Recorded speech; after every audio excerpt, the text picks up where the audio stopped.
Hey everybody, it's me, Jonathan Miller, the voice of the Veil, back with another Big Hype podcast, brought to you exclusively by and powered by Hype Energy Drinks and Bravose boxing gloves and equipment. I always get that wrong. Links are in the descriptions, and please go and support me and support them and check out the fantastic products available. But joining me right now is a, very well-known influencer boxer with thousands and thousands of people who love him on TikTok. Please welcome Mr. Matt Rose. Hello. How are you? How you doing? Good? You all right, brother? Yeah, well, I'm all good, me. I'm all good. It's great. It's good to see you because I haven't seen you for a little while. Yeah. I was trying to think back when we were together last. I think it might have been the Ashton promotions back in like June last year, I think. Was it really that far back? Yeah, and then the one before that was in Maidstone, which was the year before. I remember the Maidstone one. That's the one I remember as well, yeah. I think more because it was a bit calmer. Yeah. The Ashton show was just bang, bang, bang, bang, bang, busy, which is a good thing. But that's in the Motorpoint Arena, so it's a great show. But you've been very busy. And very. We'll come to that in a minute. But first and foremost, this is the question I ask everyone when it comes to the podcast: how and why did you get involved in boxing?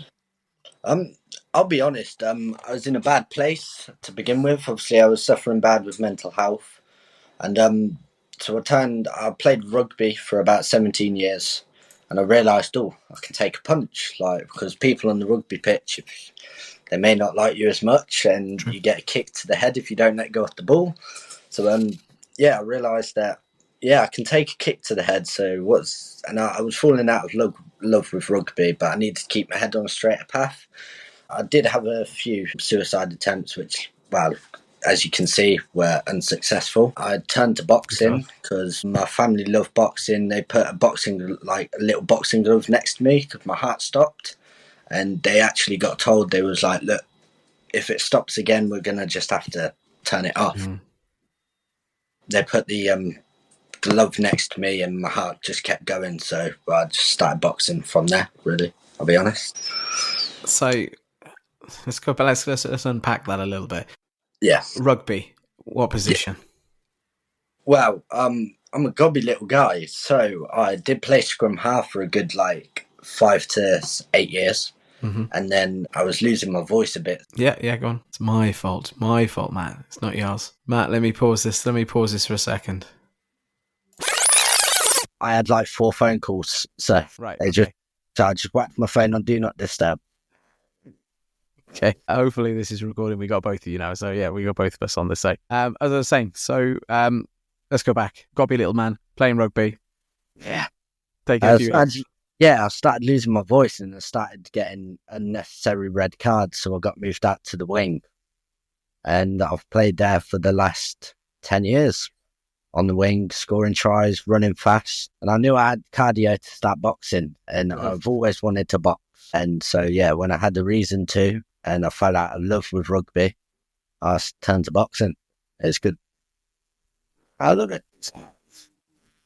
Obviously, in your opening statement, there was quite a harsh message. It's not harsh, but it is a poignant message and a deep message. You just said the word deep, and I'm going to palm you that word because that is very, very provocative in the words and what you're saying.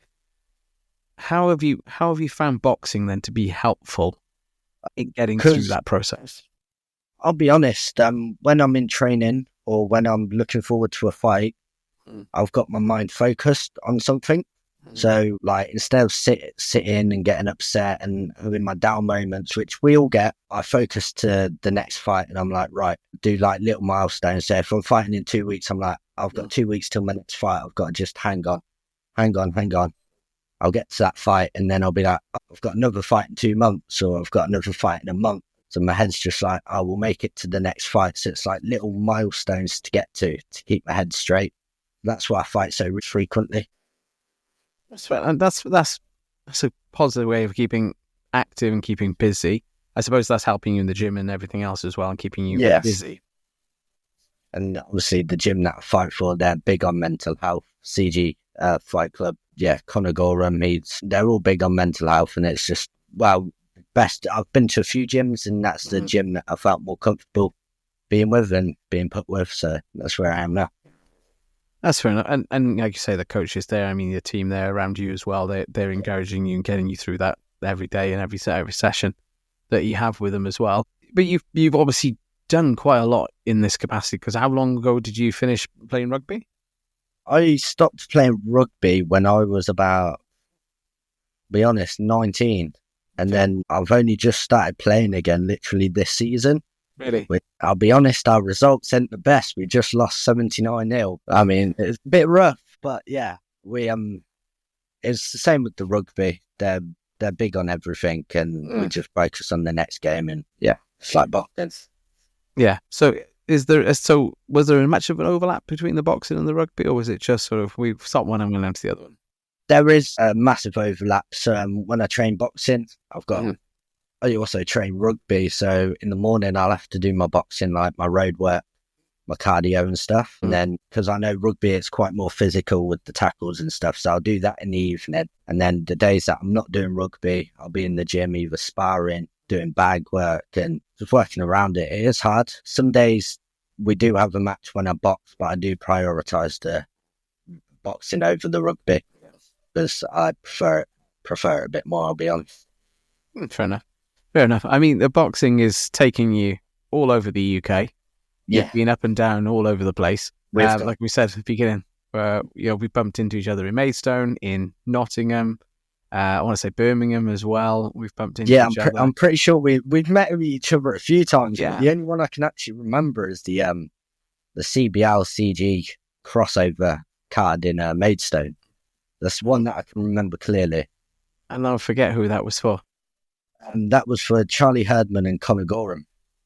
Yeah, there you go. Yeah, down in Balling. Yeah, I mean, I do it quite literally, but Maidstone seems to be like a second home again. They're almost every other month nowadays. Yeah, no, I see you emceeing all over the country and I'm boxing all over the country. I'm surprised we haven't met more often. Yeah. But that's the thing. And I mean, you're quite, like you said earlier, you're gobby. So you're quite provocative in regards to the people that you fight and who you're getting in the ring with. I mean, who's been your favourite person to be in the ring with? I haven't actually shared the ring with him yet, but my favourite person that I've promoted a fight with is Liam the Inside Baller. He's another TikToker. Okay. I think we're just surpassing about 3 to 4 million views on the promotion for our fight on the 8th of February. Which I will have to knock him out and claim the title. But, I mean, that's for another day. Yeah, that's my favourite, build-up to a fight. But the favourite fight I've had was probably, to be fair, it's probably the Broxtowe Bomber in Nottingham Arena. It was a great fight. That was a good fight. Yeah. It was entertaining, that one. Yeah, 100%. I loved it. It was also at the start of my career, so I weren't at the best. Now I reckon I'd do him in, but that's for another day. But I've had professional boxers on here, and we've talked about the O, and how is it important? Is it not important? From what you've just, obviously what you said there, you started out and you've just gone with it, and you've learned on the trade. Yeah, it's cool to be 15-0 and have an O on your record, but sometimes you need an O to proper understand. If that makes sense, you need a loss sometimes to maybe realise, oh shit. Yeah. It's not. I've took a few, but I've also won a few. I've drew a few, but I still box. So I just love it.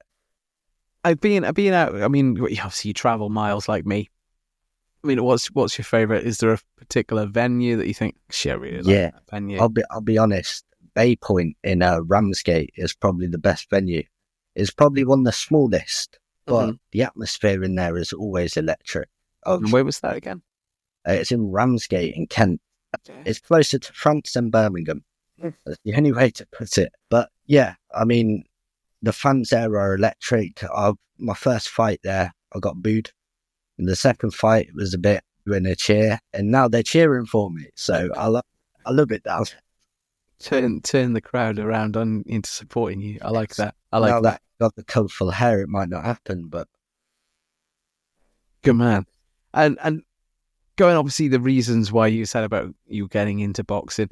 I mean, how did you fall into it? I mean, obviously the TikToking side of it as well, because you've been quite involved with the and the influence inside of it as well. Has that balanced out because of that, or is it the opportunities because of this, Yeah, I or mean, is it because of the boxing?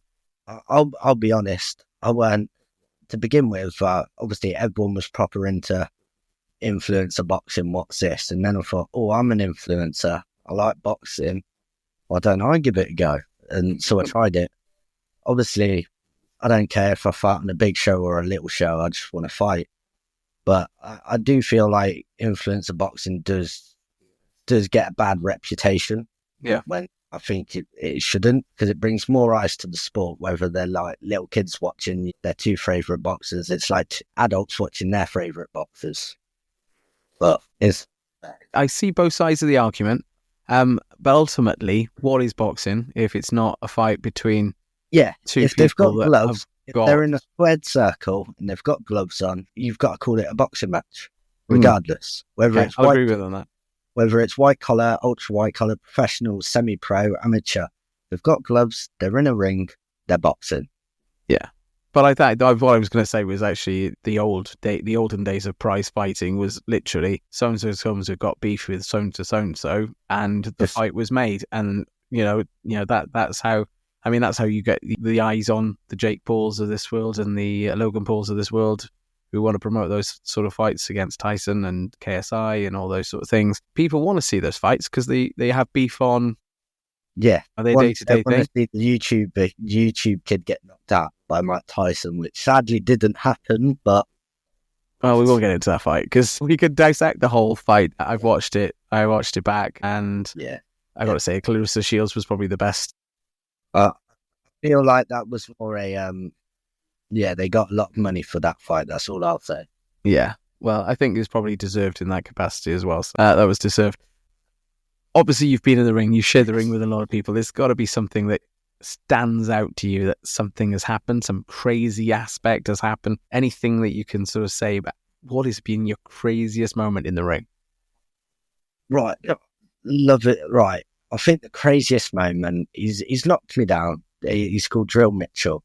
He's knocked me down. He's clear. He could have took the 2 points for the round, but as I went down, punched to the back of the head. Heat of the moment. It was a grudge match. We hated each other. Mm-hmm. That's probably the maddest thing to me. Like, you've got the knockdown. Why have you still hit a man whilst he's on the floor? I would have got up and I would still beat him up, but it weren't going that way. And should have been a disqualification, but he won it. So we had the rematch and I lost that. So can't say too much. Well, dangerous in that capacity. Yes. I don't know, don't know the chap who done that to you, but I would say that would be a dangerous thing. We don't want anyone to get injured whilst we're boxing, and involved in boxing whatsoever. So, okay. Craziest moment was that. Anything else? Anything other crazy moments you've had happen to you in the ring or where the crowd or Not something? Really, like because I've been TKO'd, I've been stopped, but I've never actually been knocked out, and that's what's crazy to me because I've got a chin. Whether you love it or hate it, I've never been slept. So I will say that mad. all the fights I've had people whisper in my ear going, "I'm going to knock him out in a second." I've gone, "No, you're not. No, you're not. I've seen him fight. You're not going to knock him out. You're going to go 3 rounds, and you're going to get to the end, and you're going to probably win on points, maybe, but." You're not going to knock him out. And they're like, I'm going to knock him out. No. I've seen, as I say, you've got that chin. You can keep going. Yeah. I've been kicked in the face for like the last 10 years and never got knocked out then. So a punch. This is why I'm stepping up the game and I'm taking on my first bare knuckle fight because glove boxing's getting a bit boring. So. Okay. I've not really had I've got to be careful, obviously, what I say because, I think there's horses and there's courses, and that's what I've always said. I think there's a different type of fight that needs to happen without the gloves on. That's my honest opinion of it. How are you finding the transition of training? Are you doing anything different? Are you getting anything? I mean, we're sparring with lighter gloves, obviously, because you can't just spar with bare knuckle. It's stupid. I've got fights coming up. I will also. Obviously, I've got a big fight coming up in next weekend. for a title. So we're not training too heavy at the moment, but after February, we're going to pick up the pace, and April 20th is when we debut. So.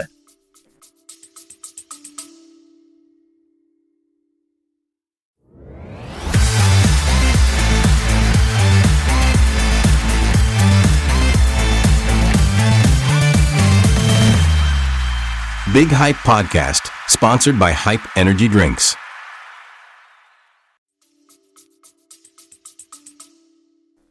Okay. And where's that? Is that BKB, BYB, sorry? Or... This is Bare Knuckle Kent. That's Got all that the poster says on it. Bare Knuckle Kent. It's run by a gentleman Jack. I think he's part of the BKFC. Okay. I'm not too sure. So it'll be great. It looks like a good card.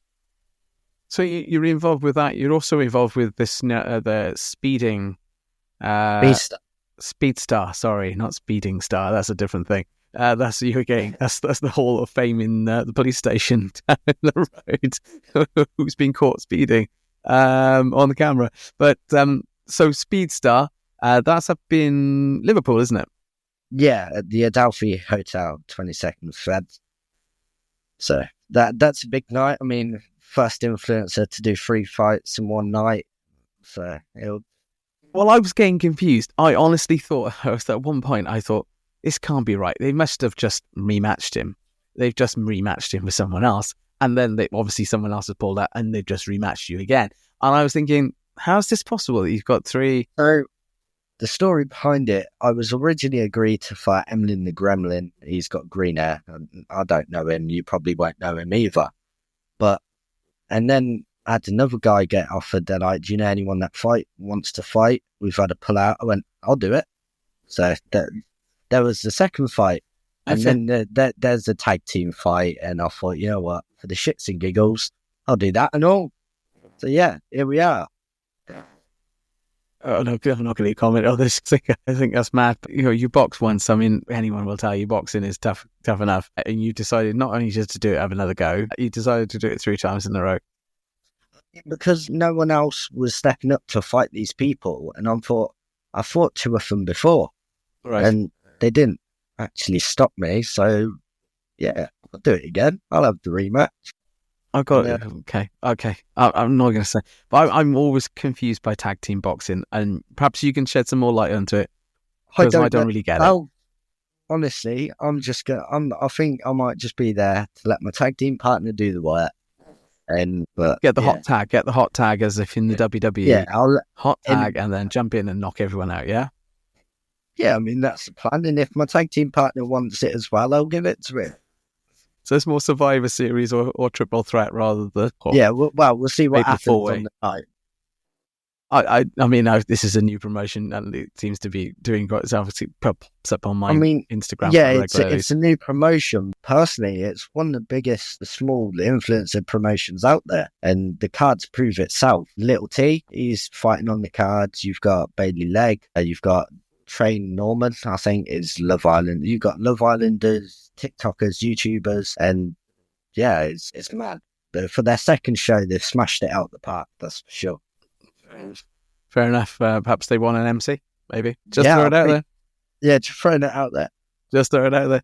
Have you, obviously being involved in our influencer box, have mums come up to you and in Misfits, have anything sort of connections with that? Haven't had direct conversations, but I've heard the last Misfits, my name was floating around because I'm fighting 2 people in the space of a week that both went to Misfits. They're doing interviews, talking about me, trying to promote the fight. I know my name's circulating. I've been told they know me, so we'll just, obviously I ain't too focused on that. I'll take one fight at a time, and if it happens, it happens. If the next phone call comes, yeah, the money's right. Not even the money. The money's got to be right. The money's still got to be right. But yeah, Ramsey didn't say that just last part. Yeah, I mean, as long as there's an opponent that's willing to fight, I'll be there. Like, it could be in, I don't know, Siberia, New Zealand, Africa. I'll turn up. They travel all over the place, don't they? They go. I mean, I watched. I knew Ty Mitchell. Known Ty for many years, and he jumps on that last show, so I had to watch that, and obviously Carla, the women's champion at the moment. Good friend of mine. Tried very hard to get on the podcast. Was that a draw or did she win it? I'm not sure, but I personally feel like a draw was a good decision for that fight. I'm not going to say either way because, to be honest with you, I like Carla, and I think, I think it was Carla, a tough opponent. It was definitely a step up from the last opponent, that's for sure. Yeah, tough opponent. She handled herself as much as she well. I thought perhaps, it could have been easy, the draw. Yeah, I could agree with the draw. Could have easily have gone to the loss as well, but I think Carla won't be happy with that if I've said that now. And I'll put it out there, but that's why I weren't going to say anything, but you said it. I'll take it on the chin when I see her on the circuit at some point, I'm sure. So, and she'll knock me out. So, I'm trying desperately to get her on this podcast, but she still keeps saying, "I'm too busy, John. Too busy." I'm going, you got time. You got time. Half an hour of an evening, it's not a problem. But she's a cracking girl as well, and good luck with everything she's doing. But yeah, I'm glad that your name's being circulated though in those circles, because then that would mean potentially bigger circle, bigger opponents. But I'm sure you'll just handle them the same as you handle everyone else. Yeah, I mean, if I get a phone call, no matter the promoter, it could be DKM, it could be a Speedstar, it could be CG Promotions, it could be anyone. My phone rings saying, "We've got a lad, 65 kg, do you want it?" Yes. Or they just have to go, "We got a fight." Yes. I'll just say yes. Let me fight. I don't care who it is, just let me get together. We're 30 fights in at this point. I'm not in a position to say, no, I ain't going to fight him. I've had losses, I've had wins, so. I was going to say, I suppose in the technical terminology, you are a journeyman. In that. And the difference is I don't pay to lose. I wasn't going to say that about journeymen, because journeymen are there, understandably. They are the opponent, the away opponent, more often than not. But they're there as not just they're there to put on a show as much as anything else. I mean, it is sports entertainment kind of that we're into. Boxing is entertainment, sport 100%, but there's also entertainment value as well. And I mean, you bring that opportunity as well. Yeah, I mean, a lot of people call it. I personally, it's one of them. It's agree to disagree. I feel like a journeyman's more, you're basically being paid to lose. I mean, we know a few on the circuit. If you see one on a show, you know who it is. Yeah. I'm not going to... Some people, obviously, I won't say who they are, but obviously some people think it's me, but I'm just there because I just love the fight, man. I'll retract my statement then, and I'm not going to call you that then in that case. If that's what you think you're doing. I mean, in that case, so 30 fights in, are you tracking, we're in the end of January near enough when we're recording this. It's going to go out in February. We're going to have a few more fights since then. Are you targeting like 100 fights this year? Is that sort of the goal, or? No, I'm only looking not to do that many. I mean, I'll be 5-0 by the end of Feb, that's for sure. Okay. So if we're saying that I've never had a fight before, from the start of Feb, I've got 5 fights and I'm going to win them all. So easy as that. Yeah. I can't wait. And I'm fighting nice opponents. It's not like they're horrible people. And I've took the role off the villain to sell the fight. Like Liam the Baller, he was a heavyweight. And I respect the journey. He was like 95, 98 kg. Mm-hmm. He's dropped about 40 kg to fight me. So okay. So he's done really well too. Yeah, he called me out. I'm A-side. Oh, okay. So you're playing, as you say, the villain in this capacity. I think, that's a good way of describing it. Every good story needs a hero and a villain as well. Yeah, I mean, because people are going to tune in. If I play the bad guy, people, whether they like me or not, they're going to tune in to watch me either get beaten up or to win. Like, the same with my opponent. Obviously, hopefully we're both safe after the fight, but after the first bout, we've probably got about 10 seconds to try and run before he gets caught. Fair enough. Anyway, Matthew, thank you so much for coming on. I think we have a little closing tradition on the podcast, which is, you listen to, obviously, loads of them, which is an either-or questions on what do you prefer, what's your favourite. So if you're ready, I'll start with those. Yeah, go on. So, southpaw or orthodox? Softball. Headshots or body shots? Body shots. Train alone or with a friend? Train alone, to be honest. Are you an early bird or a night owl? I was going to say, considering the time we're recording this, yeah. Heavy bag or speed bag? Say that again. Heavy bag or speed bag? Heavy bag. Okay. The underdog or the favourite? I'm always the underdog at this point. Boxing gym or outside training? Boxing gym, a CG Fight Club to be exact. Always there. Short and powerful punches or long and technical punches? Short and powerful, I feel more effective. Fight dirty, fight clean? Fight me. Loud crowd or the quiet atmosphere? Loud crowd. Bright light. Quick knockout or strategic win? You know what? Strategic win. I was going to say, you could probably do that long game anyway, like with the chin you said anyway. Hypothetical question, because this fight is never going to happen, I don't think, in our lifetime. But who knows? It may do. AJ versus Fury. Who wins? I do. The fans. If the fight happens, the fans do. The fans win. Cool. Have you ever thought about a career in politics? But go on, which way? AJ or Fury? My mum would back AJ, so I'm going to go Fury. Just to upset your mum. Savage. Savage, man. How do people get involved with your journey? How do they follow, mate? Follow. How do people follow your journey? How do they get involved with you? On Instagram, EMRose01. Like, love me or hate me. Drop, follow, watch your journey. I'll be at the top one day. Thank you very much. Matt, thank you very much for coming on the Big Hype podcast tonight. And we wish you every success. We look forward to seeing more coming through you from your 3 fights up in Liverpool and more crazy aspects of your life, I'm sure. And I'm sure I'll see you at some point. We will catch up again, definitely. Yeah. We'll have you back on the podcast in a few months' time, see how you're getting on. Yeah, I love that. Thank you. Thanks again. Hey, I hope you've enjoyed this podcast. Please don't forget to subscribe and like this and follow this on all of the platforms that you're following your podcasts on, and keep it locked in for every Tuesday at 12 o'clock. We'll be launching a new podcast. So keep it on the Big Hype podcast.